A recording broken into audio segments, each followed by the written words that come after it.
ഉരുൾപൊട്ടലിൽ നാശം വിതച്ച വയനാടിനെ ചേർത്തുപിടിക്കാനായി മഞ്ചേരിയിൽ സൂപ്പർ ലീഗ് കേരളയുടെ ഫുട്ബോൾ മത്സരം അല്പസമയത്തിനകം നടക്കും. മുഹമ്മദൻ സ്പോർട്ടിംഗ് ക്ലബ്ബും സൂപ്പർ ലീഗ് കേരള 11-ഉമാണ് ഏറ്റുമുട്ടുന്നത്.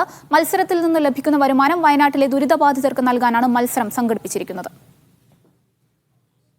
മഹേഷ് പോലൂർ വിവരങ്ങളുമായി ചേരുന്നുണ്ട്. മഹേഷ്, വയനാടിന് കൈത്താങ്ങാവുകയാണ് സൂപ്പർ ലീഗ് കേരള. എന്തൊക്കെയോ ഈ മത്സരങ്ങൾ ഒരുക്കങ്ങളെല്ലാം പൂർത്തിയായോ?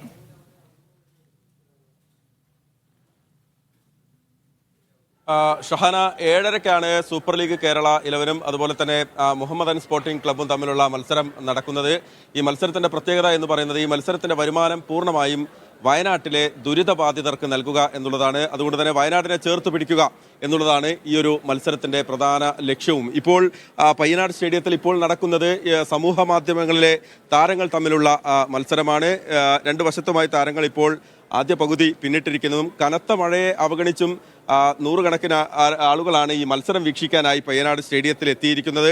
ഒരുപക്ഷെ 7:30യോടുകൂടി മത്സരം മുഹമ്മദൻ സ്പോർട്ടിങ്ങിന്റെയും സൂപ്പർ കേരള 11-ന്റെയും മത്സരം ആരംഭിക്കുമ്പോൾ തന്നെ കൂടുതൽ ആളുകൾ എത്തിയേക്കും. മഞ്ചേരി പയ്യനാട് സ്റ്റേഡിയം നിറഞ്ഞു കവിഞ്ഞേക്കും എന്നാണ് നമ്മൾ പ്രതീക്ഷിക്കുന്നത്. സൂപ്പർ കേരള 11-ൽ ഇപ്പോൾ സൂപ്പർ കേരള മത്സരത്തിനുള്ള 6 ടീമുകളുണ്ട്. ആ 6 ടീമുകളിലെ താരങ്ങളാണ് പങ്കെടുക്കുന്നത്. ഒപ്പം തന്നെ മുൻ ഇന്ത്യൻ ക്യാപ്റ്റൻ IM വിജയനും ഇന്ന് പന്ത് തട്ടുന്നുണ്ട്.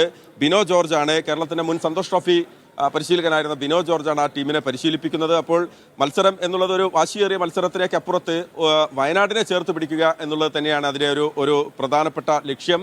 മുഹമ്മദൻ സ്പോർട്ടിംഗ് ക്ലബ്ബിൽ മലയാളി താരം ഇർഷാദ് കളിക്കുന്നുണ്ട്. അദ്ദേഹം മലപ്പുറം സ്വദേശിയാണ്, മലപ്പുറം തിരൂർ സ്വദേശിയാണ്. ഇർഷാദുമായി നമ്മൾ സംസാരിച്ചിരുന്നു. അപ്പോൾ സ്വന്തം നാടിന് വേണ്ടി, വയനാടിന് വേണ്ടി ഇങ്ങനെ അവരെ ചേർത്ത് പിടിക്കാൻ വേണ്ടി ഇങ്ങനെ ഒരു മത്സരത്തിൽ ബൂട്ട് കെട്ടുക എന്നത് വളരെ സന്തോഷം നൽകുന്ന കാര്യമാണ്. അതിനപ്പുറത്തേക്ക് അവരെ ചേർത്ത് പിടിക്കേണ്ടത് അനിവാര്യമാണ്. അത് ഫുട്ബോൾ കൊണ്ടുകൂടി സാധിക്കും എന്നാണ് ഇർഷാദ് പറഞ്ഞത്. എന്തായാലും മത്സരം 7:30-ക്കാണ് ആരംഭിക്കുന്നത്. പയ്യനാട് സ്റ്റേഡിയത്തിലേക്ക് ആളുകൾ എത്തിക്കൊണ്ടിരിക്കുകയാണ് ഷഹാന.